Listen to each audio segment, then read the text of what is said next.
Beautiful autumn day up here in New Brunswick again. We're up here in northern New Brunswick, about to grab our freight, headed down to South Carolina. Look at those colors. Oh wow.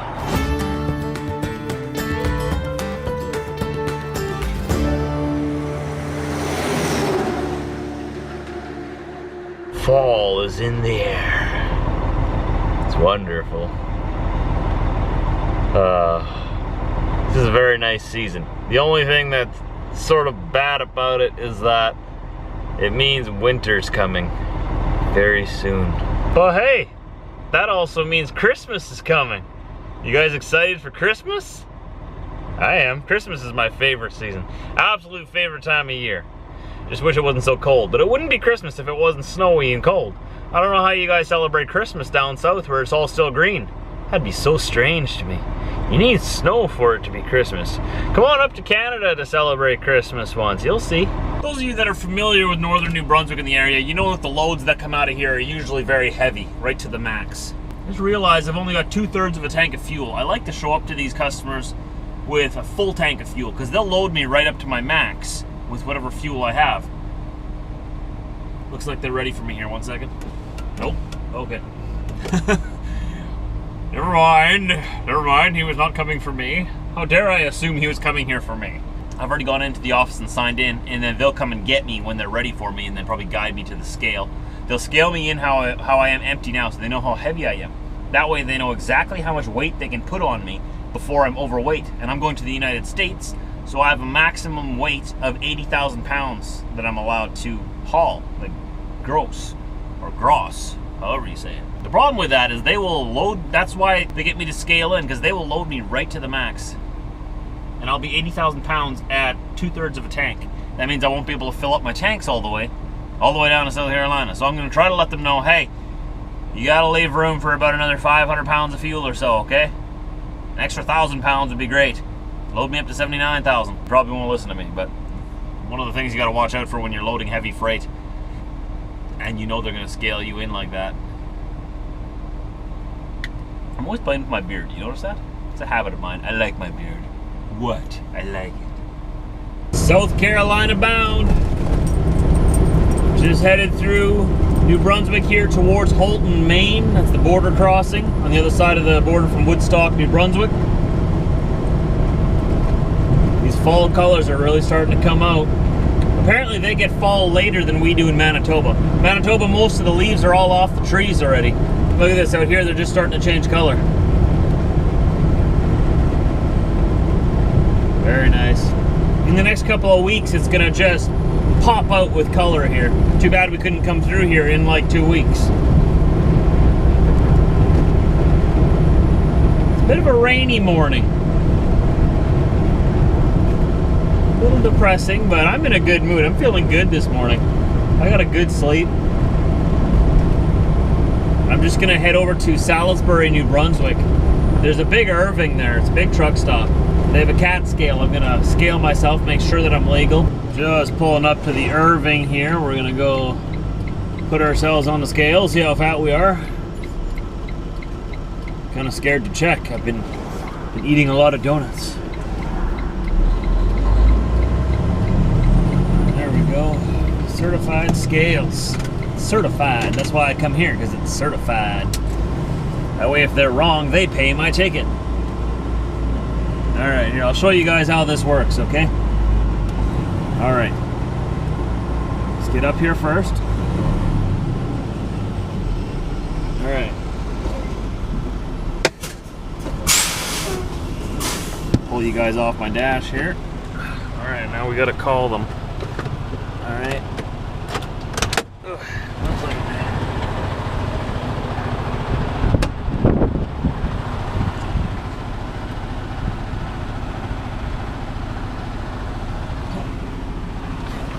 Out here already.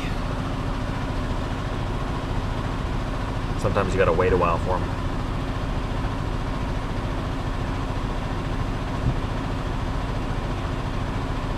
Anyways, they're gonna respond. You give them your unit number if you want it in pounds or kilograms, and then they'll tell you to go on the scale. We're waiting for that light to turn green there now. That means he's zeroed out the scale. There we go.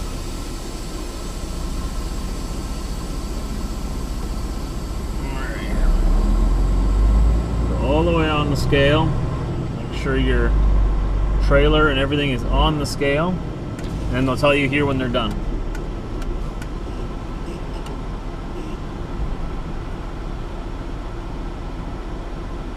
One second.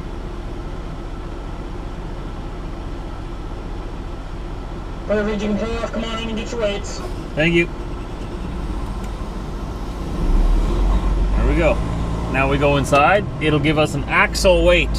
It'll tell us exactly how heavy each one of our sets of axles are, so we can make sure that we're legal on every set of axles.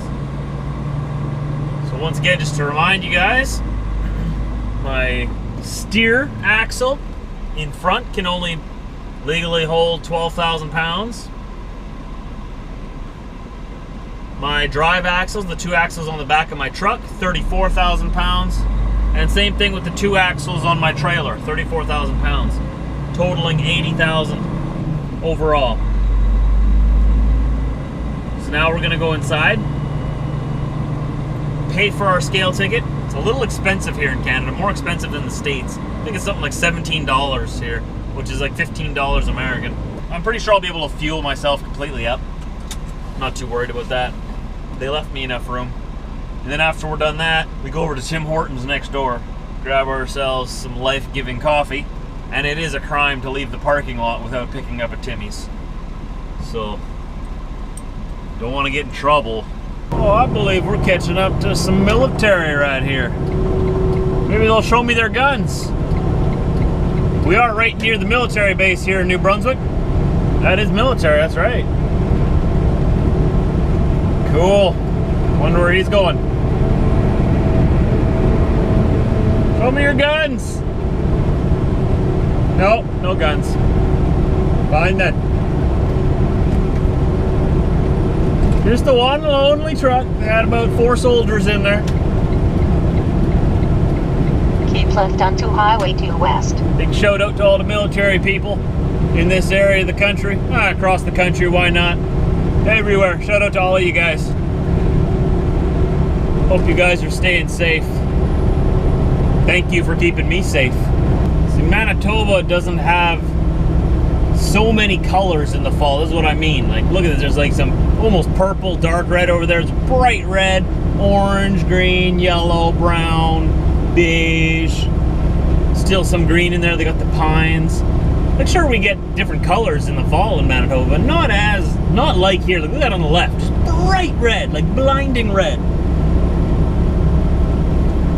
Maybe we do have a few trees that do that, but not a lot. Not like here where they're just everywhere, you know? It's just amazing driving through here in fall time. The only bad thing is, you know, like 20 feet of snow is coming in a couple of weeks.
I'm sure you guys on the East Coast here have noticed this already, but I wanted to point it out. You know how that I've been complaining about the East Coast, how you always have to hold the fuel nozzle at Irving and the fuel stops in the East.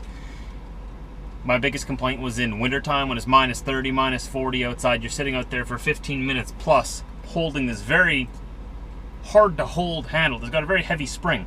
And your hands freeze and you freeze while you're out there holding it the entire time. I've noticed that this trip into the Maritimes that they now have pumps here that you can click on and it holds itself on.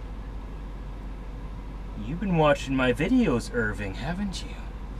Thank you for listening and adding those pumps. That is going to be great in the wintertime. I don't mind exactly holding it throughout the summer. It's a big pain in the butt. Yeah, it is. And I don't think it's necessary to make us sit there and hold it the whole time. But in wintertime, I think it's almost driver abuse to make us sit out there in the freezing cold holding this pump with a very heavy spring on it yet too. So sometimes you got to hold it with two hands because one hand gets tired. And if you're completely empty and you got huge highway tanks like me, like two big missile silos, and you got to sit out there for 15 minutes holding it, it does get tiring and cold after a while. I come inside, I can't even feel my hands. Can't even move them sometimes because they're so cold. So now for this winter, if all the stops are like this one here now, in Woodstock, you can now just click it on and it'll pump itself. Like, it'll hold it on and click itself off. You still got to watch it. You can still only do one side of the truck at a time. That's nationwide. I think that's a federal rule that in Canada. But at least now, you don't have to sit there holding it and freezing your royal butt off. So that is a big improvement from Irving here. Big thumbs up to you guys. That is amazing. Thank you on behalf of all the drivers. That is awesome. Good move. Now drivers, I'm going to talk to you now. Don't go and mess this up for us. Watch those pumps and don't let it overspill, all right? Because if you know what's going to happen, if one of you goes out there and you make a big mess, they're going to put it back to the old system again. We're all going to be out there in the cold holding it again, all right? So don't mess it up. Watch the pump and make sure that it doesn't overflow. This guy is going to back right into me. Hopefully he doesn't. This guy's got a Western Star just like mine, except he's got the extended sleeper on it. I wanted to show it to you guys, see if you guys can see the difference. Even though, well, you don't get to see my truck very often. This guy's just got a bigger sleeper than me. Trust me. See, there you go. You can see a nice side shot of it. See, now if I ever bought my own truck, again, and it has crossed my mind, don't get me wrong, I would get one, probably something like that, but I want the windows on top like mine has. This one just has a vent up on top there, you see that? Or what I would do is I would order a Western Star day cab with a full-length wheelbase. I think the longest for Canada is what, 268 inches for a wheelbase? And what I would do then is buy a custom sleeper and have a custom sleeper on the back of it and a mount from my motorbike. That's my dream. And it's still on my mind, buying a truck. It still is on my mind. I still have my truck. I may sell it, trade it in, sell it for part. I don't know what I'm going to do yet, but if I ever get enough money for a down payment, I will consider buying a new truck. But I would need the money for a down payment, that's for sure. And I got to figure out a way of getting that. We're just coming up to the border. The Canadian border and the United States of America. So off to the left, once again, you will see our Canadian border. Very impressive. Keeps us all safe. And up ahead, you will see the American border, which we gotta cross through. There you go. There's Canada on the left there. Very nice, very nice. Atlantic Travel Center on the right there. I believe that's duty free. You can get stuff a lot cheaper if you buy it at duty free. Tell you what. There's no duty on it, no taxes, I believe. I don't know. You can get some cheap stuff in there. That's only when you're going back into your home country. You can research online the rules about going to duty free. All right, we got our paperwork ready. Here is the United States of America. Oh, and there's no lineup. All right, I will see you on the other side. Welcome to America. The other side of the line. This is what Maine looks like. The Maine state. All right, Diesel. We promise to be very good boys, all right? Don't wreck it for me. You gotta be a good boy. I promised them we'd be good boys. All right? I'm talking to you. You need to be good. Don't get me in trouble. Don't poop on their lawn. Tell you what, welcome to Maine, the way life should be. Oh, that's right, that's their slogan. Well, I guess I can let you guys know that this is the way life should be. The way you're living right now, all wrong. Maine has got it right. Maine is the way it should be. Drive 7 kilometers, then keep left onto I-295 south. You gotta talk in miles, Mandy. So this is Portland, Maine. We're still here in the Maine state. The way life should be. That's what their sign said. It's gotten to be kind of crummy weather. Not the best. Not so good. Not so hot. Nice city here, though. I'm sure there's a lot of history in this city. A lot of heritage. As there is in every city in the northeastern part of the States and the South. And every other city, I know. But especially here, you know, this is where America started, right? Here in the South, along the East Coast. 13 colonies, you know, history and stuff. Well, you guys don't pay attention? Fine then. You know, they had their 13 colonies down here, and there's a couple of British colonies up north. Those colonies up north apparently didn't feel like being a part of the revolution, and they wanted to stay loyal to the crown. Today they call them Canadians. I don't know why they didn't join the revolution. I don't know. I'm sort of one of those guys being like, hey, well, we missed the ball. Like, we missed the boat there, didn't we? Dropped the ball. Should have joined the revolution, but now we're a separate country. They called us the Loyalists. Well, not us, not me. I wasn't part of that group. I'm out west. We were actually supposed to be a part of the United States. I learned in history the other day on my historic boat tour through Winnipeg. Where I live was supposed to be American soil. But there was an execution by our first fearless leader, Louis Riel, in Manitoba. He executed a guy. At that time, we were our own country. The government of Canada, located in Ontario at the time, thought of it as an act of war, so they invaded Manitoba and took it over. And all border disputes between Canada, or the British North America, and Manitoba, and America, sort of got settled, and America, the border, became the 49th parallel. This SUV here on the right has been driving me nuts. Driving me nuts. I think it's a driver in training.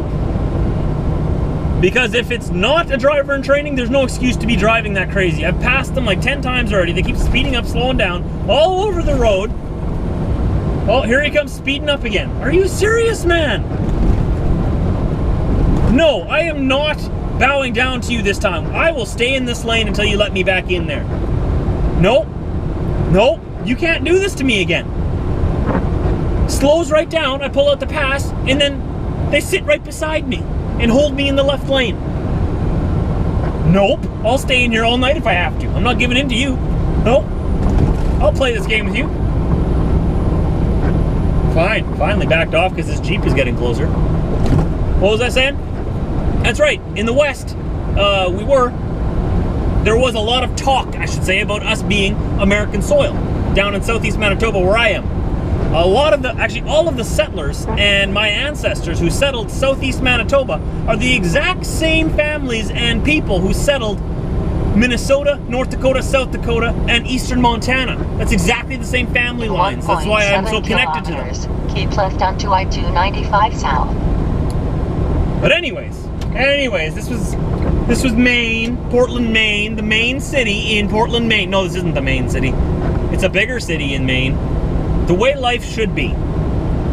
Take notes. Oh, what a day. What a day. It wasn't quite a full day, but a 3/4 day. But I got one full day left and then another 3/4 day left after that. So 2 days. 1 3/4 days left. And I'll be down in South Carolina. So I'll probably drive the full day tomorrow as far as I can. We'll see how I feel. And then just drive the shorter day the next day. Either way, I have 2 full days to get there. Have I confused you yet? We're doing all right for time. We got a little bit extra time to get down there on this trip, which is awesome because I like being able to not worry about deadlines. I like being able to get there as fast as I can, but not have the added weight on my shoulders of like, okay, if I don't get there as fast as I can, or if I don't get there, if anything goes wrong on the way there, then I'm late. At least this way there's space and time available for stuff to go wrong. So what I'll do is I'll try to get there as fast as possible. Then if I get there early, hey, I'm there half a day early. Whatever, it's better than half a day late. Diesel, what are your thoughts? Not much, man. I'm just hanging out. Kind of warm down here already, isn't it? We're only in southern Maine, and it's already warm down here. We got another 2 days to go south yet, Diesel. It's gonna be hot. We're gonna cook. We're gonna need to engage our air conditioning device again. And we thought we were done with that. I already used my bunk heater up in Canada a couple times already. Not tonight. I've got the windows open, the bunk up, airflow, got the vent open there. I wish I could leave more windows open.